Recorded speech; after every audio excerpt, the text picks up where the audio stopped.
Welcome to Vrijim Technologies. I am Venkat. This is part 69 of ASP.NET video series.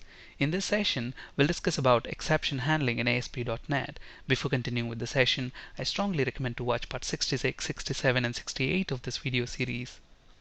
Exceptions are unforeseen errors that happen within the logic of an application. For example, when reading a file, a number of exception conditions can occur. The file may not exist on the web server, or you may not have permissions to access the file. Let's actually look at an example. I have an ASP.NET web application project here. On this webform1.aspx, I've got a grid view control and a label control. And I have an XML file called countries.xml, which has got a list of countries, and every country has got an ID, name, and continent. We want to display this XML data within this grid view control on this web form, and we want to do that in the page load event. So as soon as the web form loads, we want to display the data in the grid view control. So the easiest way to do that is by using a data set object. So data set ds is equal to new data set, and this data set object has got read XML method, which is capable of reading the XML data provided we give the path for the XML file. Now this is an ASP.NET web application project, so we need to map the virtual path to the physical directory, and to do that we can make use of the server.mappath method. We have discussed about server.mappath method in the previous sessions of this video series. So let me use server.mappath, and then to this we specify the path. So tilde indicates the root directory of the web application project. Within the root directory, I have countries.xml file. Read that XML file and then load the data into the data set. So once we have the data within data set, it's very easy to set that as the data source for the grid view control. So grid view 1.data source is equal to data set, and finally we call the data bind method. That's it. With this code in place, we should be able to read the data from the XML file and display that within the grid view control. Now we have the file there, and the code is working fine as expected. No issues whatsoever.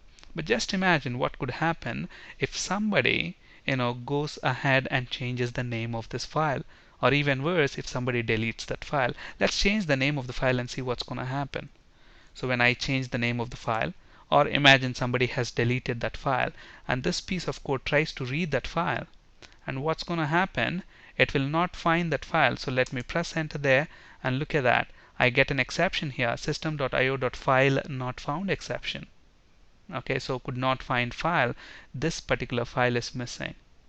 Okay, so whenever there is an exception, and if it's not handled, then that exception is called as an unhandled exception.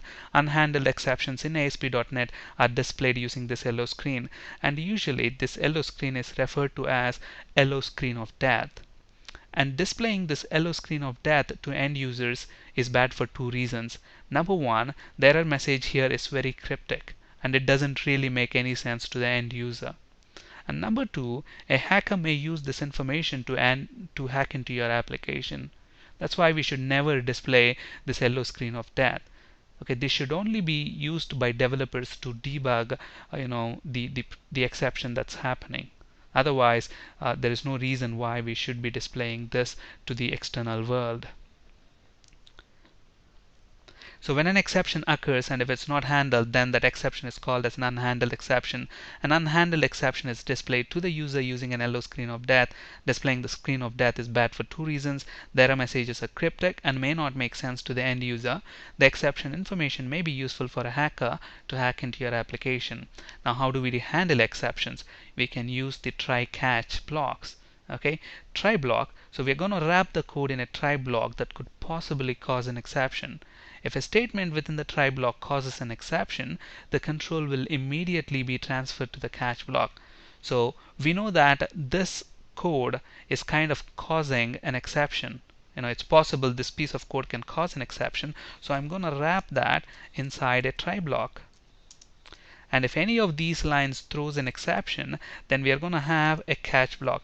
And if you remember, the type of exception that we have got just now is system.io.file not found exception. So usually in real time, what we do is after we handle the exception, we log that exception information to a database or an event viewer depending on the standards of the organization. Okay, so we will see how to log the information to the event viewer or to a database in a later video session.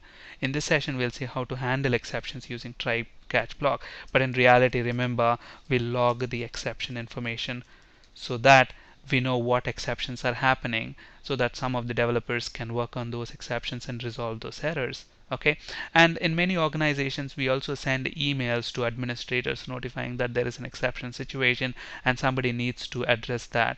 And we'll talk about notifications as well in a later video session. In this session we'll purely concentrate on using these try catch finally blocks. Okay, so we log the exception information, and then maybe we'll display a meaningful message to the end user. Maybe we'll just say file is missing or some other message that makes sense to the end user. Okay, so now if we run this, instead of getting that screen of death, it will show that meaningful message using that label control, file is missing. Okay, and if you look at the way we are handling the exception here, we are using a specific exception, file not found exception. So when this piece of code is getting executed, if there is a file not found exception, then this catch block can handle that. But if there is any other exception apart from file not found exception, then we're going to have a problem. This catch block will not be able to handle that. For example, every piece of code, when a .NET application code executes, it has to execute under a user account.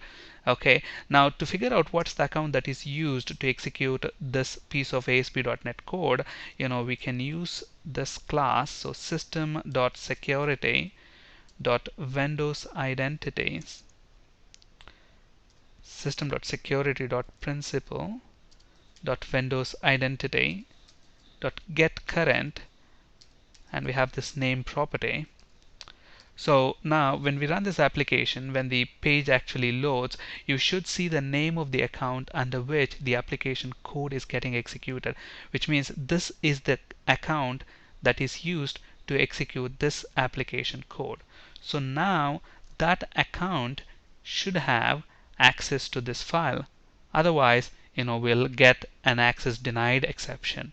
Okay, now let's actually open this file in Windows Explorer, and to do that, right click on the project, open folder in Windows Explorer, and let's look at the permissions on that file. So it's countries1.xml, so I'm going to go to the properties of that and then click on the security tab, and if you look at that, there is this network service, because that's the account that we are using to run the application code. So network service. So what I'm going to do is I'm going to disable the permissions to that file for that account. So I'm going to deny access. So I click apply, say yes. So we denied access to network service account to that file, the XML file. And then let's change that XML file to what it was, countries.xml. So the application will try to read that. But now if you look at this account does not have permissions to read that file, because we specifically disable that. Okay, now let's go ahead and run that and see if this catch block will be able to handle that. Obviously it will not, because we will get a different exception now. Look at that, it's system.unauthorized exception, unauthorized access exception, but this is file not found exception. So this catch block can only handle file not found exception. So anytime you're handling specific exceptions like this, it's always a good practice to have the base exception in the end. Okay, now this catch block will be able to handle any other exception. Now if it's a file not found exception, that exception will be handled by this catch block. If it's any other exception, then it will be handled by this generic parent exception block. Okay, so if you want to handle, in this case again, this system.unauthorized access exception, you can handle that as well. So system.unauthorized access exception. And then maybe here you will display a meaningful message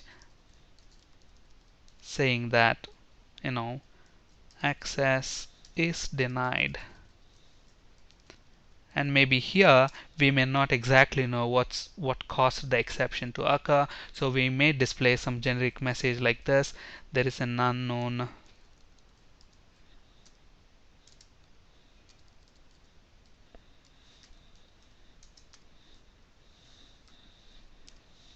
so something like that. There's an unknown problem. IT team is currently working on this issue. Please check back after some time. And obviously before that we need to log the exception. And the same is the case here as well. So always we should be logging exceptions and sending notifications to the required parties so that they can investigate the exception situations. Okay, so exception handling using try catch. Wrap the code in a try block that could possibly cause an exception. If a statement in the try block causes an exception, the control will be immediately transferred to the catch block. Catch block catches the exception and tries to correct the error and or handle the exception. Now this catch block, if you look at this, here we are handling the exception and we are logging the information about that exception to the database, and then we are displaying a meaningful message to the end user. But in reality, we may also use this catch block to correct errors, to correct this exceptional situations. For example, let's say within this try block I'm trying to send an email, and then to send the email we need an SMTP server address. So basically in my organization, let's say we have 2 to 3 SMTP servers. Now when I'm trying to send the email using the primary SMTP server, maybe that server is busy or down, so I was not able to successfully send the email, so it threw an SMTP server exception. So obviously it comes to the catch block. In the catch block I may have SMTP server exception here, and then once I have catched that exception, I can try to resend that email using a secondary SMTP server. If I am successful, I have actually corrected the situation. If I am not successful even at that point of time, then probably I will stop sending emails and log the information so that the IT team can investigate that. So catch block can be used to correct exceptional situations as well. And finally, block, try, catch, and finally block is used to clean up resources. For example, if we are accessing database resources, we know that database connections are valuable, so database connections are always closed in the finally block. Why? Because the finally block is guaranteed to execute irrespective of whether there is an exception or not. Some of the people may say, why can't I have, if I'm accessing database code here, okay, why can't I close the connection in the end? Now if you close the connection in the end, if there is an exception here when you're trying to execute the statement, then that piece of code will not be executed and the control will be immediately transferred to the catch block, so your connections might remain opened. Okay, now irrespective of whether there is an exception or not, the finally block is guaranteed to execute, so it's always good to have your cleanup code here within the finally block. And then we have this throw keyword, which is used to raise an exception. So if you want to intentionally throw an exception, then we use throw keyword.